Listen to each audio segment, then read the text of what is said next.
Bio Bio Televisión, con el auspicio de Libérate del estrés con Melipaz, tranquilizante natural de NOP Laboratorios, pinturas y adhesivos Lanco. Llegó la nueva forma de pintar con despacho en 24 horas. DBA Capital, invierte en la transición a energías limpias. Conoce el eFund en dbacapital.com. Y Dongfeng Drive Your Dreams presentan comentarios de Tomás Mochiati. Sorpréndete con la nueva línea de vehículos Aeolus Dongfeng y sus modelos i3 y GS Cross. Encuéntralos en sus versiones mecánica y automática. Dongfeng, Drive Your Dreams. ¿Andas acelerado? ¿Te sientes más irritable y alterado? ¿Te cuesta dormir bien? Tranquilízate naturalmente con Melipaz, que calma la ansiedad, relaja y reduce el estrés. Libérate del estrés con Melipaz. Pídelo en todas las farmacias del país.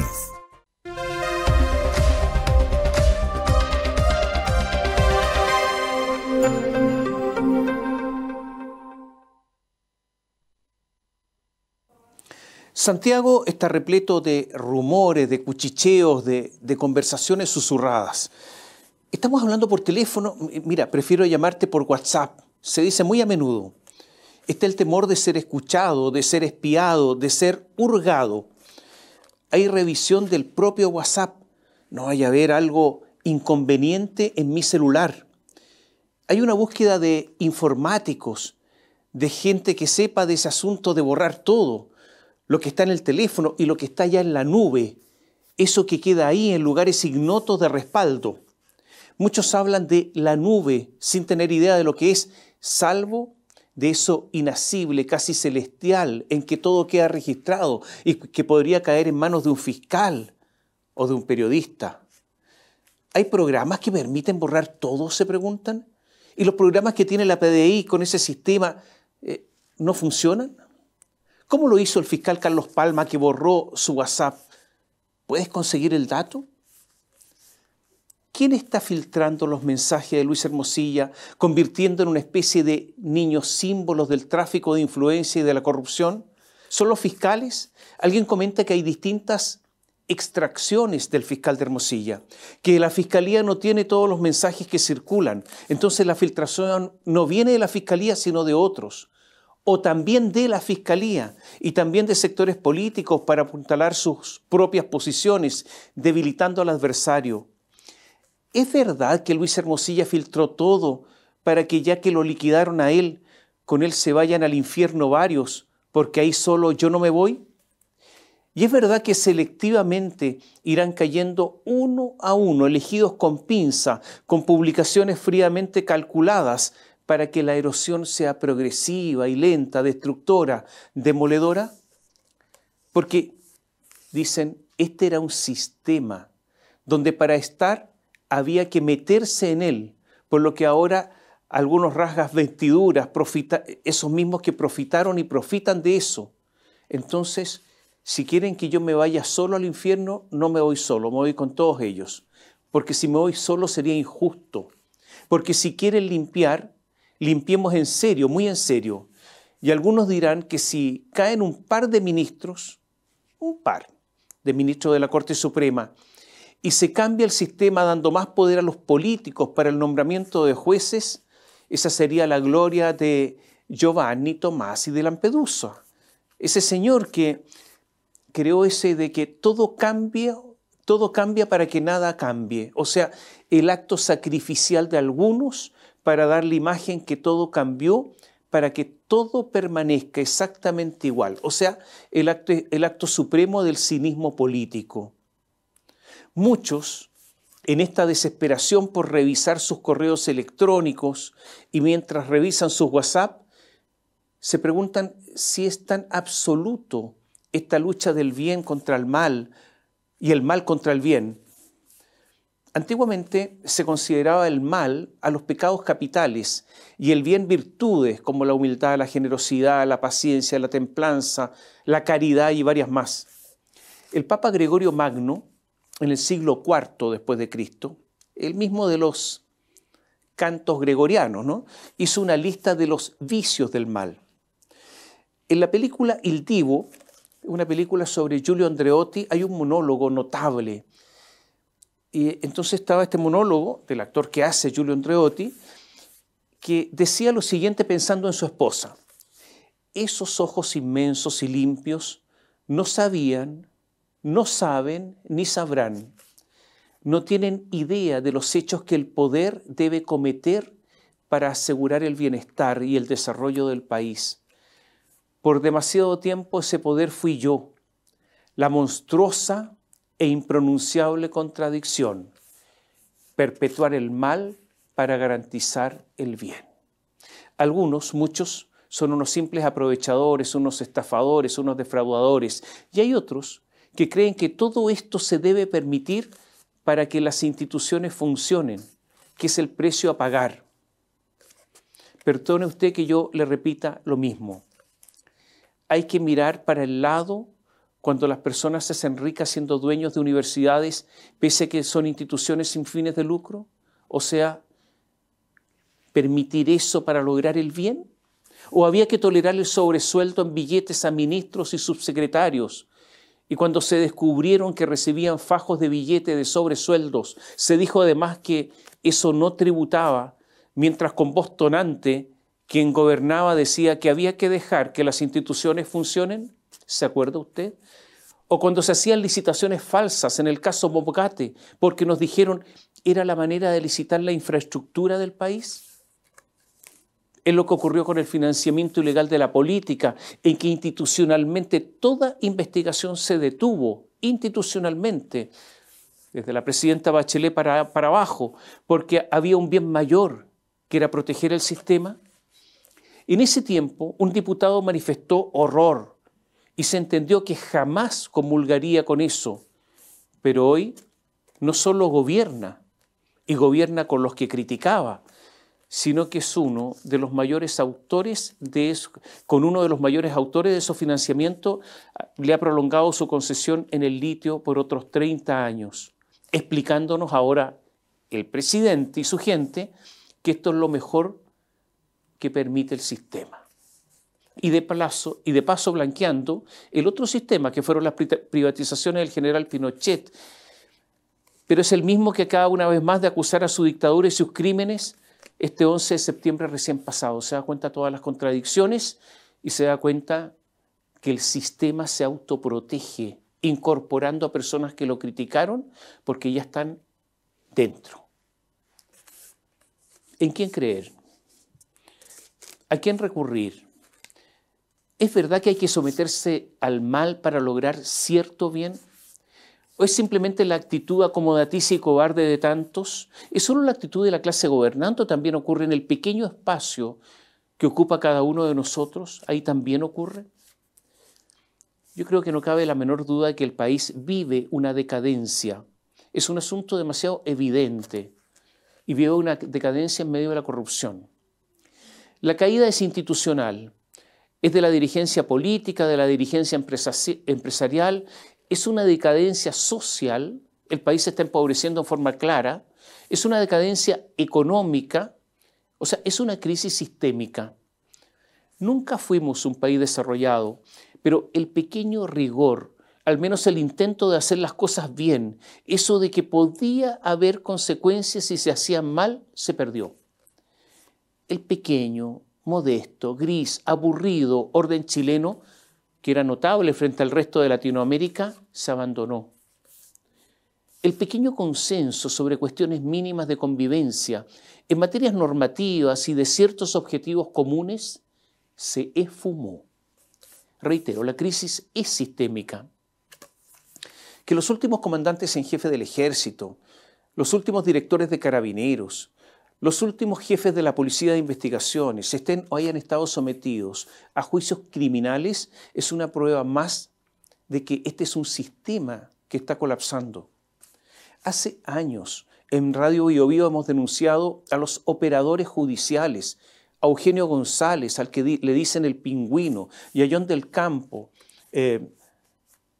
incluyendo el lobby que hizo, por ejemplo, para que Dobra Lusic llegara a la Corte Suprema, ante el silencio de todos los que hoy se manifiestan escandalizados, incluyendo a los ministros de la tercera sala liderados por Sergio Muñoz. Lo más evidente es, insisto, la crisis de probidad, porque al final lo que ha ocurrido en el caso Audio, aunque muchos arguyan que es el sistema, como le decía antes, es una crisis de probidad. Es la misma crisis de probidad cuando se valida a quien coimió, reitero, la política. Que se entienda bien, no se trata de empate, de justificar las faltas de uno para justificar las faltas que otros cometen. Es simplemente decir que el problema de probidad en sus distintas facetas está extendido.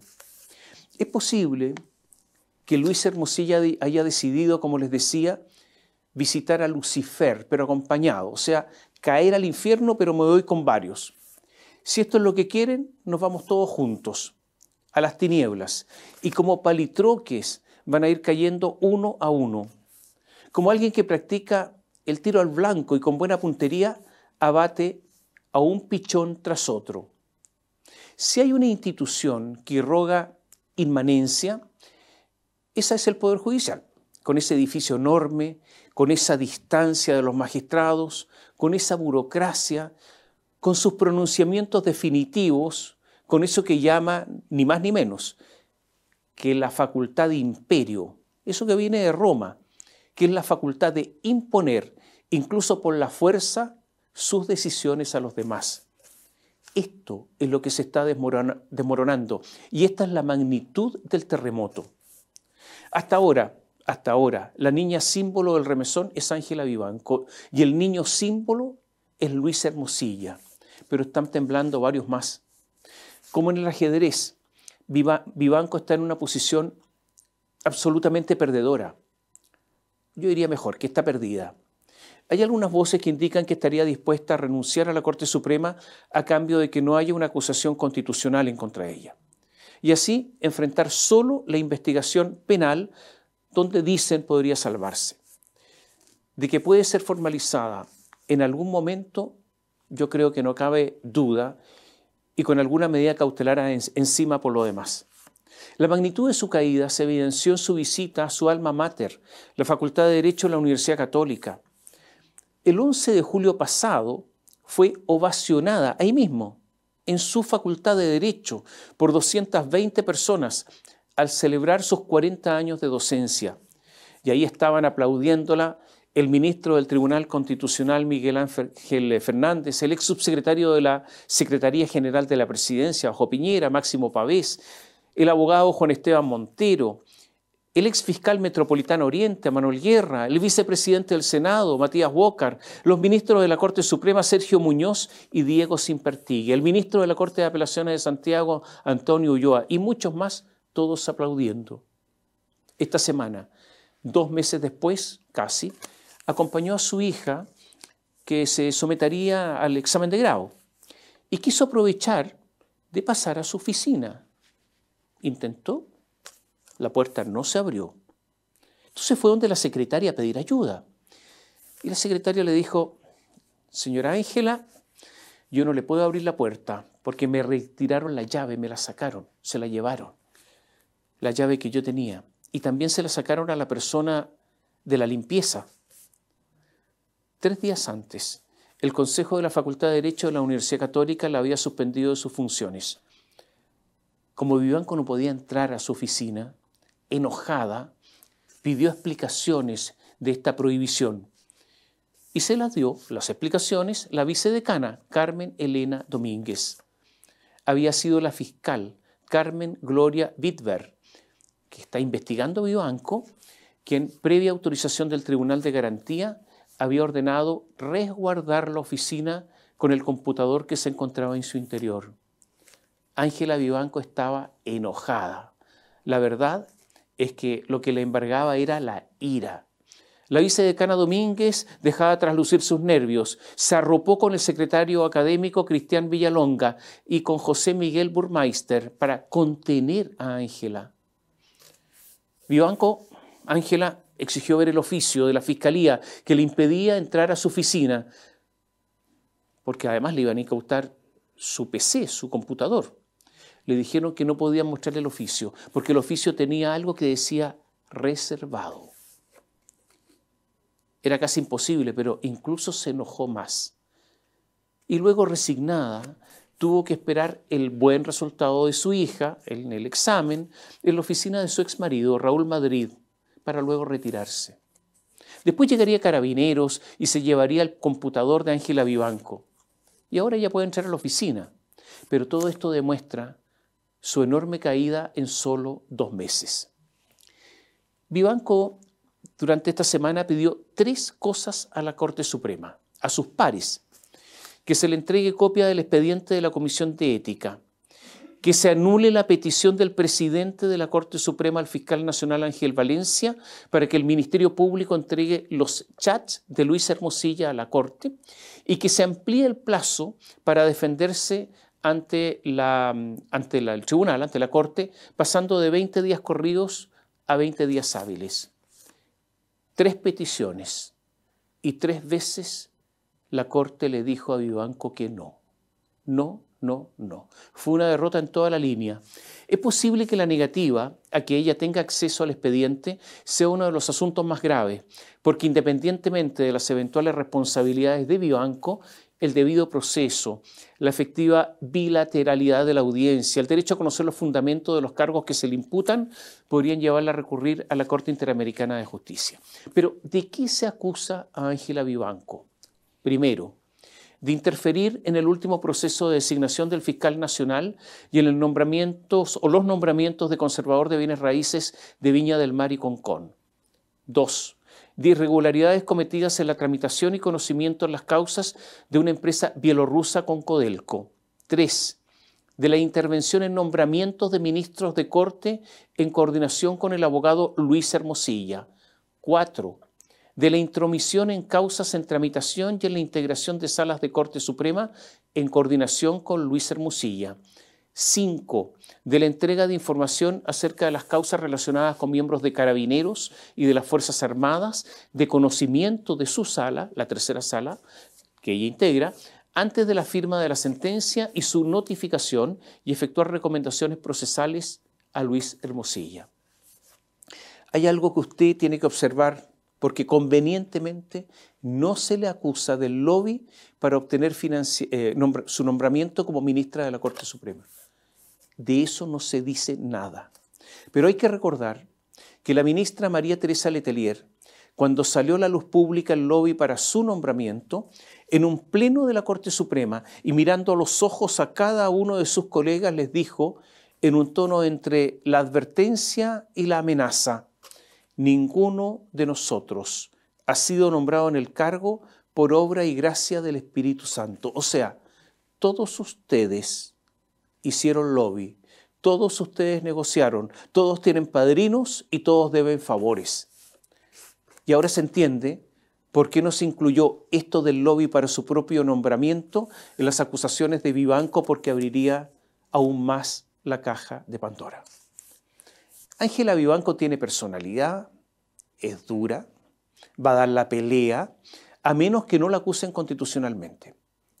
Al igual que Hermosilla, es probable que, si sigue todo como está ahora, tire el mantel y la cantidad de heridos y muertos sea notable. Ahora, tiene buenos abogados.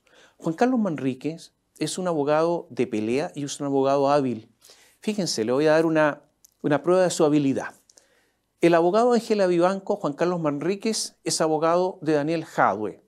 Ustedes saben, Daniel Jadue, que apoya a Nicolás Maduro, y al mismo tiempo es abogado de la familia del asesinado teniente venezolano Ronald Ojeda, que acusan que lo asesinó el régimen de Maduro. O sea, un abogado totalmente transversal. Y también tiene como abogado Cristóbal Osorio, quien renunció a su partido, el Partido Socialista, para no crearle problemas con la defensa de Ángela. O sea, 2 abogados duros en una pelea que viene dura. Actualmente son investigados por la Comisión de Ética, además de Vivanco, Jean-Pierre Matus, Mario Carroza, Sergio Muñoz y María Teresa Letelier. Nunca había habido 5 ministros supremos investigados por la Comisión de Ética. ¿De qué se acusa a estos jueces? Bueno, ya vimos el caso de Vivanco. Jean-Pierre Matus. Se le investiga por gestiones que habría hecho Luis Hermosilla para su llegada a la Suprema. Está imputado luego de una querella presentada por la diputada Camila Musante. Mario Carroza. Se le indaga por conversaciones con el destituido juez Juan Antonio Poblete, quien, a nombre al parecer del ministro Antonio Ulloa, le pide ayuda para la nominación de un notario, Patricio Corominas Mellado, lo que finalmente ocurrió. María Teresa Letelier se le investiga por los mensajes intercambiados con el juez Poblete. Antonio Ulloa, ministro de la Corte de Apelaciones de Santiago, pidió ayuda a Hermosilla para acceder justamente a ese tribunal de instancia. Hago un paréntesis. La fiscal Lorena Parra, que investiga a Luis Hermosilla, le mandó a Hermosilla, al mismo Hermosilla, su currículum para que la avalara y así lograr ser nombrada fiscal metropolitana Oriente. La fiscal Lorena Parra se ha negado, con una llamativa porfía, a inhabilitarse en el caso. Hago otro paréntesis. Les contaba al comenzar que había mucha gente tratando de borrar su WhatsApp. Hay mucha búsqueda en internet, consultas a especialistas. Bueno, yo les sugiero llamar, ¿sabe a quién? Al fiscal Carlos Palma. Él entregó su celular al colega fiscal que lo investiga, pero entregó su celular en blanco, vacío. Él sabe cómo hacerlo. ¿Explicación? Ahí yo tenía información de mis investigaciones, así que no iba a dejar un celular con toda la información. Lo borré, dijo. Se vienen además, ahora desde el punto de vista político, las acusaciones constitucionales que se deben tramitar, primero en cuanto a su admisibilidad en la Cámara de Diputados y en cuanto al fondo en el Senado. Esto también es inédito. Ángela Vivanco enfrentaría dos acusaciones, una del oficialismo y la democracia cristiana y otra de Chile Vamos, o sea, de la oposición. Jean-Pierre Matus será acusado por el oficialismo y la democracia cristiana. Sergio Muñoz, por Chile Vamos. La diputada Camila Flores acusará a Mario Carroza. Renovación Nacional, la UDI y Evópoli dicen que en un solo documento acusarán a Ángela Vivanco y a Sergio Muñoz. Por cada acusación, para ver su admisibilidad, se requieren 5 diputados. Como hay 4 acusados, 20 diputados y sus asesores dedicados a esto. Entonces en la Cámara se preguntan cómo van a seguir tramitando las leyes sobre seguridad pública y la ley de presupuesto.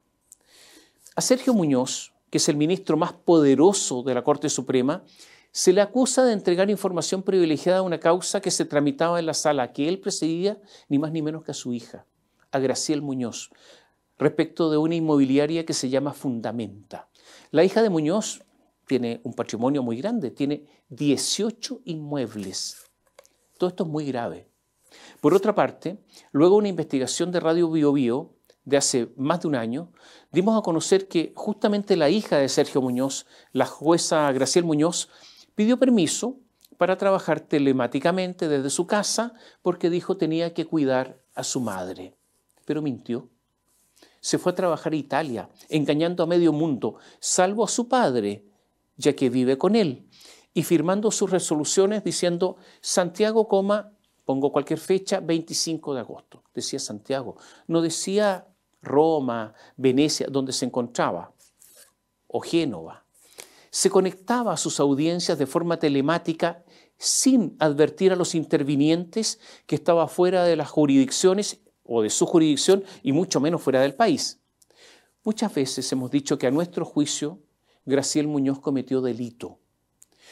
La Corte de Apelaciones, cuando se investigó este caso, solo le impuso una amonestación privada, pero hace solo algunas horas, antes del cierre de esta columna, pero recién ahora, después de más de un año, la Fiscalía anunció que abrió una investigación penal en contra de Graciel Muñoz. ¿Hay acaso algún hecho nuevo que desconozcamos para que recién ahora la Fiscalía actúe? Bueno, pero no importa, es mejor más tarde que nunca. Hay que recordar que en el caso de Ángela Vivanco se está investigando el caso de la empresa bielorrusa Consorcio Velaz Movitec y Codelco, pero es un caso que nosotros tratamos hace rato, que lo contamos hace mucho rato, pero como con todo el Poder Judicial hacía oídos sordos, solamente se activaron desde que se conocieron los escandalosos audios grabados por Leonardo Villalobos. En estos momentos, el gobierno ha presentado además 3 nombres para ocupar cargos de ministros en la Corte Suprema. Es obvio que tienen una vez más trasfondo político. Para el gobierno, uno de estos 3 postulantes es Jessica González y es un nombre para el Ejecutivo intransable. Varios dicen que Jessica González sería la nueva Sergio Muñoz, así entre comillas. Ocurre que ahora, ante la posible acusación contra Sergio Muñoz, su nombre para el gobierno, el de Jessica González, es aún más intransable. La verdad es que pese a todo lo ocurrido, pese a todos los tráficos de influencia, negociaciones políticas, la verdad es que con esta proposición del gobierno está claro que todo sigue igual. Se lo decía al comienzo, todo cambie para que nada cambie. El ministro de Justicia ahora se supo que fue a cenar a la casa de la ministra Ángela Vivanco. Esto el ministro Luis Cordero, ministro de Justicia, lo había mantenido en reserva. Cuando se supo, tuvo que dar una explicación y dijo que fue una reunión institucional. El ministro Luis Cordero es un experto en una rama del derecho público que es el derecho administrativo. O sea, él sabe de lo que está hablando.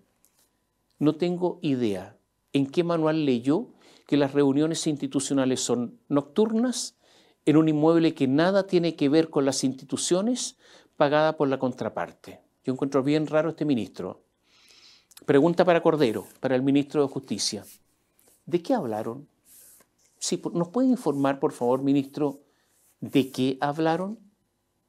No nos venga a decir que hablaron, por ejemplo, de las ISAPRE, porque eso no tiene nada que ver con su cartera, o sea, no sería institucional. No ha aclarado el ministro de qué hablaron. Y otra cosa más. Cordero dijo que las acusaciones constitucionales contra ministros de la Corte Suprema podrían tener motivaciones políticas ante la inminencia de las próximas elecciones, lo que obviamente provocó molestia en el Congreso y en el Palacio de la Moneda. Lo llamaron a cerrar la boca, aunque sea por unos pocos días. Hay una pregunta esencial que está sin respuesta. ¿Por qué Leonardo Villalobos dio a conocer el audio que grabó en la oficina de Luis Hermosilla y que ha destapado todo lo que le estamos contando? Pregunta 2. ¿Quién filtró los mensajes de WhatsApp del celular de Hermosilla? La verdad es que andan un montón de teorías, hipótesis dando vuelta.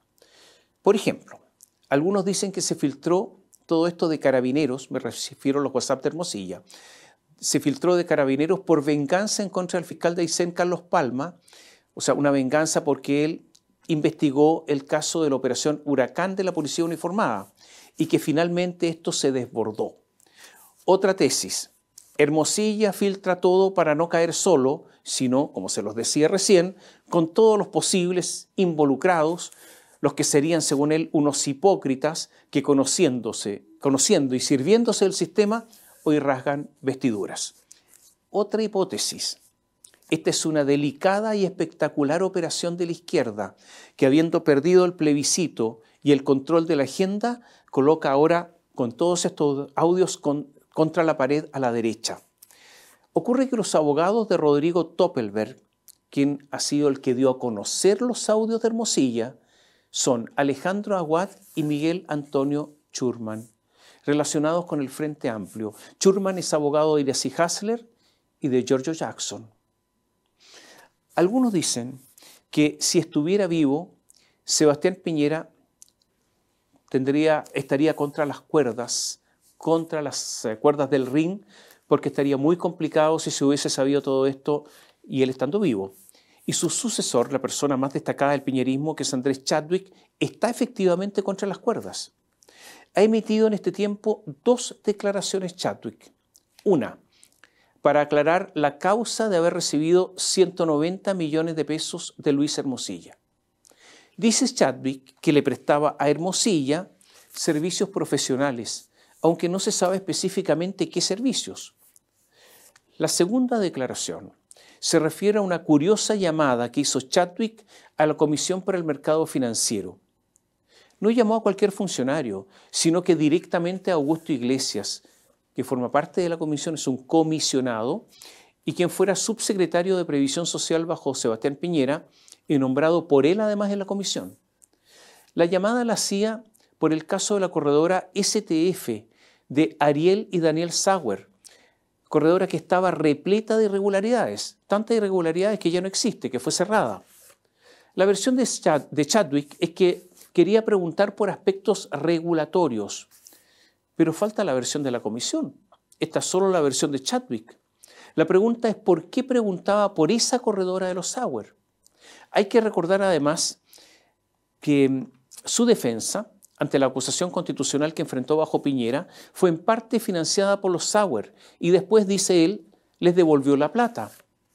Entre paréntesis, la primera llamada para saber de la corredora STF a la Comisión para el Mercado Financiero la hizo Leonarda Villalobos. ¿A quién se la hizo? A Bernardita Piedrabuena. Bernardita Piedrabuena es pareja de Nicolás Eizaguirre. Ahora, es verdad que a Leonarda no le fue bien con esa llamada. Y además hago otro paréntesis. La Comisión para el Mercado Financiero tiene un fono para consultas. O sea, no se entiende la llamada de Andrés Chadwick a menos que no haya tenido idea que existía este teléfono. Y en segundo lugar, no se entiende por qué él estaba preguntando acerca de esta corredora. En cualquier momento Chadwick deberá declarar en la Fiscalía, por ahora como testigo. O sea, como sea, en todo caso, Chadwick está herido en un ala, no puede volar.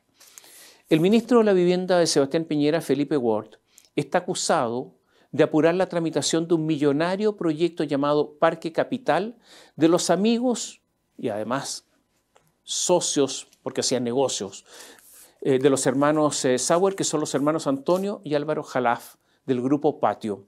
Mediante una tramitación inusualmente rápida, se permitieron los traspasos de 3 terrenos que en conjunto son valorados en más de 10.000 millones de pesos.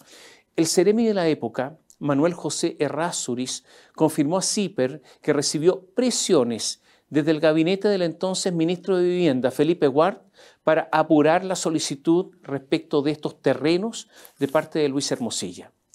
Ward ha dicho que esta era una política para 200 proyectos, eso de apurarlos, pero Rodolfo Carter lo despidió de inmediato de la Municipalidad de la Florida, donde prestaba asesorías. Y también Felipe Ward perdió el cargo de vicerrector de la sede de Santiago de la Universidad San Sebastián, porque en esa universidad no sabían que estaba trabajando con Carter. La verdad es que la derecha, me refiero a la derecha de la UDI y Renovación Nacional, está muy impactada por el caso Audio Hermosilla Jueces. El impacto ha sido brutal. Están sin estrategia recibiendo los golpes. Fíjese usted, deténgase usted, piense un minuto, cómo Evelyn Matei se ha ido marchitando, sí, repito, marchitando en los últimos días. ¿Quiénes son los ganadores? El Frente Amplio. Y en menor medida yo diría el Partido Republicano.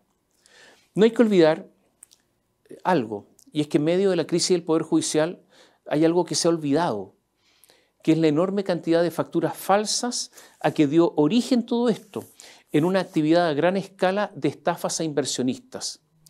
Hay una declaración de Ariel Sauer, recordemos que él está preso, que dijo: es evidente que Leonarda Villalobos, Luis Angulo, marido de Leonarda, Daniel, mi hermano, Daniel Sauer, Rodrigo Toppelberg y yo sabíamos que eran facturas falsas. Todos sabíamos. Antonio Jalaf declaró por 5 horas en calidad de imputado. Consejo para Antonio: prepare el bolso con los artículos personales, los más elementales, para prepararse como nuevo inquilino de la cárcel Capitán Llaver. Se acerca su formalización. Y en la parte política, mientras Matei está en evidentes problemas, Michelle Bachelet sigue actuando como candidata, en modo candidata. Sigue con una agenda intensa de sesiones fotográficas, con reuniones con candidatos, asistiendo a los centros de estudio relacionados con el Partido Comunista, con el Frente Amplio, con el Partido Socialista, con la ADC. O sea, actúa en modo candidata. La actividad es intensísima. Pero también hay quienes calculan que si Claudio Orrego obtiene en la reelección como gobernador de la región metropolitana en octubre 2 millones de votos, esa noche sería candidato. Ahora, ¿tiene antecedentes válidos para el oficialismo? Sí. Se pronunció a favor del primer proyecto constitucional, estuvo a favor. Tiene relaciones amplias y transversales. No ha sido afectado por el caso Fundaciones, pese a que traspasó cientos de millones de pesos a la Fundación Procultura. Llamó la atención hace algunos días que, habiendo apoyado la construcción de la nueva cárcel de alta seguridad cerca del Centro de Justicia, una construcción que está impulsada por el ministro de Justicia Luis Cordero, ante la oposición de la alcaldesa Iracia Hasler, cambió de opinión y ahora está en contra. O sea, no desea pelear con el Partido Comunista.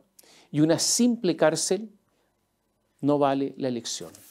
El discurso de la seguridad es para Claudio Rego, electoralmente negociable. El presidente dijo en el último consejo de gabinete que ahora hay que cosechar lo sembrado. Eso dijo, hay que cosechar lo sembrado. Existe en el oficialismo una especie de ánimo de victoria, de éxito, de nuevos bríos.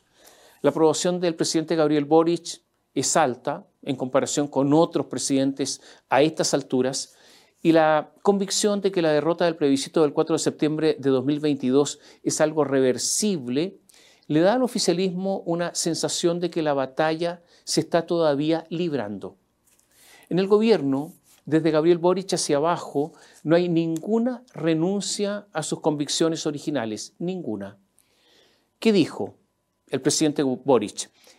Hemos querido cambios y seguimos queriendo cambios a pesar de todo, a pesar de todas las dificultades, a pesar muchas veces de la incertidumbre.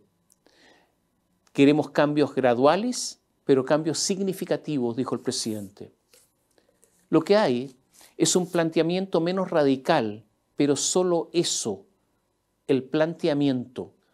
Algunos dirán que son actos de camuflaje, otros que se impuso la tesis del paso a paso, de correr el cerco, de ir de a poco. Decíamos en una columna anterior que algo esencial del ordenamiento constitucional cambió, porque hoy las leyes orgánicas constitucionales se pueden modificar por simple mayoría. Basta esperar la oportunidad, y eso lo tienen aquí en el chip, en la cabeza, las personas que hoy gobiernan. Hay que esperar la oportunidad porque la oportunidad existe.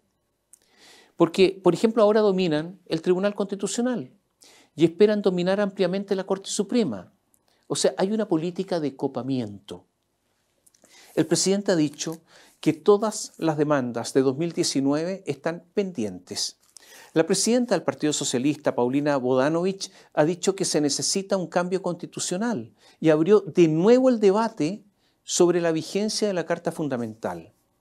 Es evidente que la izquierda, desde la Democracia Cristiana hasta el Partido Comunista, en esa izquierda se mantiene el proyecto original, pero con otros ritmos.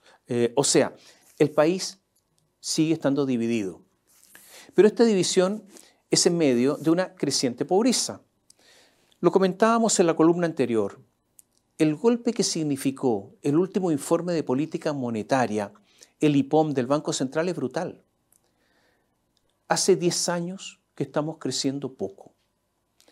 Y lo que hacen es que la proyección de los próximos 10 años también será de bajo crecimiento, de muy bajo crecimiento. O sea, completaremos 20 años de un crecimiento miserable. El destino es mayor pobreza y a la clase gobernante no le importa, porque lo que le interesa es su proyecto ideológico de esencialmente un rebaraje del poder donde naturalmente ellos salgan fortalecidos. Pensadas las cosas así, hay demasiados asuntos en que solo importa el poder y, por ejemplo, armar currículum para los tiempos que vienen. Así se entiende que el presidente Gabriel Boric haya designado al último presidente de Revolución Democrática, Diego Vela, en la representación chilena ante la OCDE en París. Vela es una persona inadecuada para el cargo y su designación es política y se debe a la amistad que tiene con Gabriel Boric. Es una forma de servirse del Estado a costa de todos nosotros. Una manifestación más, también creo, de nuestra decadencia. Diego Vela, el joven de difícil hablar, se prestó sin problemas para toda esta operación. Fíjense que tuvieron que trasladar contra su voluntad a una funcionaria a Estados Unidos para abrir un cupo a vela en París. Estos antineoliberales son bien aprovechadores cuando pueden.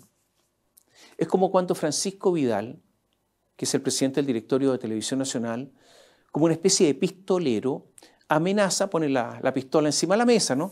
Amenaza que si no se dan recursos a TVN, se deberá cerrar el canal. Y con eso amenaza, como si una empresa, cuando le va mal, no tuviera que cerrar. Claro, con plata que no es de él naturalmente. TVN aumentó sus pérdidas en el primer semestre de este año, escuche bien, en un 354,8%. Solo en la primera parte de este año perdió 10.882 millones de pesos. Esa cifra es más o menos lo que podría costar Televisión Nacional, las pérdidas de un semestre. Y quiere más plata ante una gestión que es desastrosa y nadie renuncia. Todos están aferrados a sus cargos en TVN. Claro, no importa, porque pagan todos los chilenos, entre todos nosotros. Pero hay gente que hoy día se está muriendo en las listas de espera esperando una atención médica. Y sin embargo quieren más plata para TVN. No voy a volver a hablar de cómo está estancada la inversión, cómo disminuyen las importaciones de bienes de capital, como se lo decía, cómo creceremos poco los próximos años, muy poco, cómo disminuyen las ofertas de empleo, o cómo en el último Chile Day en París fue terrible ante el reclamo de inversionistas extranjeros por la decisión del ministro Diego Pardo de robar, porque a mi juicio es un robo, robar los ingresos de las generadoras medianas de energías renovables. Sí, energías renovables que este gobierno verde debiera proteger y le están robando sus ingresos. Lo que ocurrió en París en el Chile Day fue un escándalo. Este gobierno dejará como herencia un país casi detenido y sin recursos para el gobierno que venga. Estos últimos meses se anunció, el Estado deberá apretarse el cinturón, gastar menos, simplemente porque no hay plata. O sea, ahora viene un ajuste en el gasto.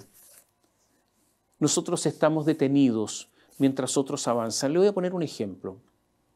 En noviembre habrá una reunión de la PEC en Perú. Irá a Perú, entre otros, el presidente de China, Xi Jinping. Justamente cuando esté Xi Jinping en Perú, será inaugurado el puerto de Chancay. Ese puerto lo construyó una empresa china, COSCO Shipping Ports. Es una inversión de 3.500 millones de dólares, un puerto totalmente automatizado. Se pretende mover ahí, cuando esté en régimen, el 50% de toda la carga de esta parte de Latinoamérica. Ese puerto podrá recibir los barcos más grandes del mundo, los que transportan 18.000 contenedores. Tendrá 4 puntos de amarre, pero podrá llegar, está construido para eso, podrá llegar a 15 puntos de amarre. Está ubicado estratégicamente a 70 kilómetros de Lima. Escuche bien, las exportaciones agrícolas estarán en China en 25 días y no en 40 como ahora. ¿Cuál es el slogan? De Chancay a Shanghái. Y nosotros estamos con la ampliación del puerto de San Antonio detenido. El puerto de San Antonio, que es el mayor de Chile. El llamado puerto exterior está atrasado 7 años. Le pongo un ejemplo. En medio de todos estos permisos que hay que obtener en Chile, en un momento el Consejo de Monumentos Nacionales exigió que había que mapear toda la bahía de San Antonio para la ampliación del puerto. Entonces le preguntaron, ¿es que ustedes tienen antecedentes de alguna nave, de algo? No tenemos antecedentes de nada. ¿Y entonces para qué? Por si hay algo. Entonces contrataron una empresa y con sistemas computacionales, con cámaras, todo absolutamente de primer nivel y con mucha tecnología, mapearon toda la bahía de San Antonio. Entregaron el informe y Monumentos Nacionales les dijo, interesante, pero no sirve.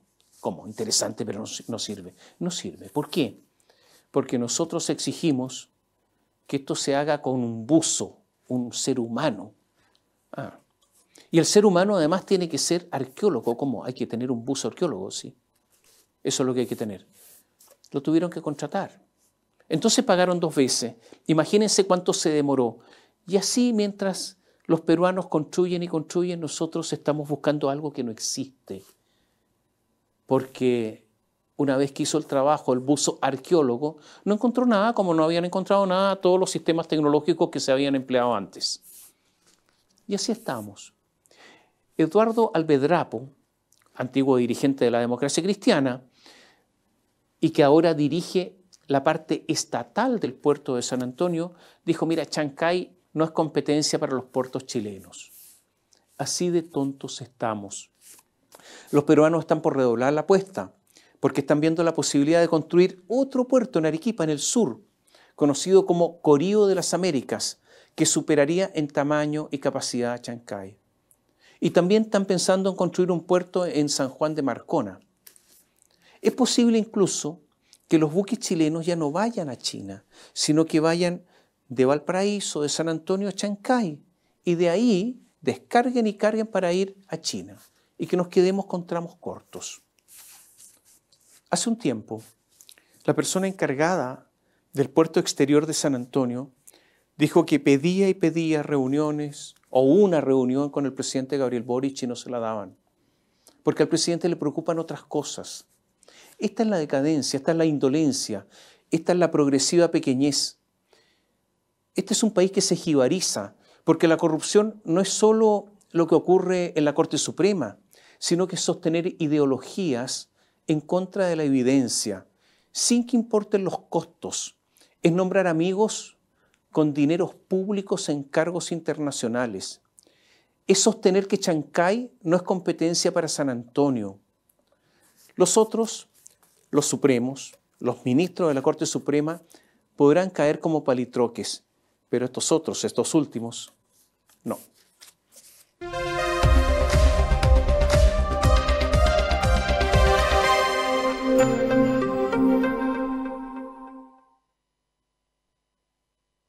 Bio Bio Televisión, con el auspicio de Libérate del estrés con Melipaz, tranquilizante natural de NOP Laboratorios, pinturas y adhesivos Lanco. Llegó la nueva forma de pintar con despacho en 24 horas. DVA Capital, invierte en la transición a energías limpias. Conoce el eFund en dvacapital.com.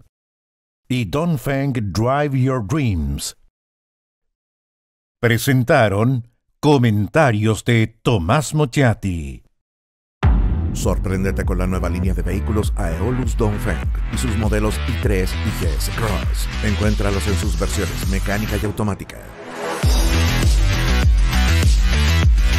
Dongfeng, drive your dreams. ¿Andas acelerado? ¿Te sientes más irritable y alterado? ¿Te cuesta dormir bien? Tranquilízate naturalmente con Melipaz, que calma la ansiedad, relaja y reduce el estrés. Libérate del estrés con Melipaz. Pídelo en todas las farmacias del país.